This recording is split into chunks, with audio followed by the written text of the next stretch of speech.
आइए इस एक्सप्लेनर में देखें कि एक बहुत बड़े लोकतंत्र में सत्ता का बंटवारा आखिर काम कैसे करता है। पावर शेयरिंग का सीधा मतलब है एक संतुलित समाज के लिए सरकार और लोगों के बीच जिम्मेदारियों का बंटवारा। जैसे सोनू नींबू पानी बनाए और मोनू पैसे संभालें, बिल्कुल वैसे ही अलग अलग रोल्स पर एक परफेक्ट टीम। चीन में सिंगल सरकार का कंट्रोल है, वहीं भारत जैसे संघीय सिस्टम में सत्ता कई स्तरों पर बंटी होती है। भारत में एक ही लेवल पर 3 स्वतंत्र पिलर्स के बीच हॉरिजॉन्टल पावर शेयरिंग होती है। पहला पिलर है विधायिका, यानी हमारी संसद। इसका इकलौता काम है देश के लिए नए और जरूरी कानून बनाना। दूसरा पिलर कार्यपालिका है। इसका काम संसद के बनाए कानूनों को पूरे देश में सख्ती से लागू करना है। और तीसरा पिलर है न्यायपालिका, सुप्रीम कोर्ट की तरह, जो विवाद सुलझाने और न्याय देने की आखिरी स्वतंत्र अथॉरिटी है। सत्ता का वर्टिकल बंटवारा भी होता है, मतलब पावर केंद्र सरकार से राज्य और फिर लोकल लेवल तक पहुंचती है।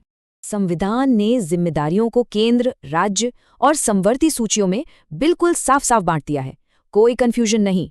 समवर्ती सूची में केंद्र और राज्य के बीच टकराव होने पर हमेशा केंद्र सरकार का कानून ही लागू होता है।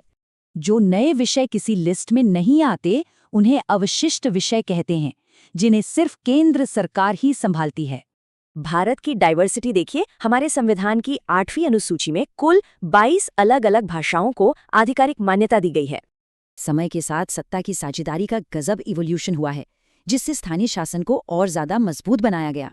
विकेंद्रीकरण एक ऐसा बड़ा लोकतांत्रिक बदलाव है जहां केंद्र और राज्य से पावर लेकर सीधे लोकल कम्युनिटीज को दी गई।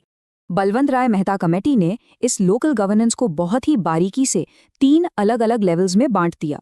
इस सिस्टम में प्रतिनिधियों का 5 साल का कार्यकाल और सरपंच या मेयर जैसी लीडरशिप भूमिकाएं पक्की कर दी गई। एक शानदार फैक्ट ये है कि पंचायती राज में राष्ट्रीय स्तर पर महिलाओं के लिए 33% सीटें रिजर्व्ड हैं। वहीं बिहार जैसे प्रगतिशील राज्यों ने लोकल गवर्नेंस में महिलाओं के लिए पूरे 50% आरक्षण लागू कर दिया है। सत्ता जमीनी स्तर तक पहुंच चुकी है। भविष्य में और कौन से बदलाव स्थानीय नागरिकों को ज्यादा सशक्त बना सकेंगे?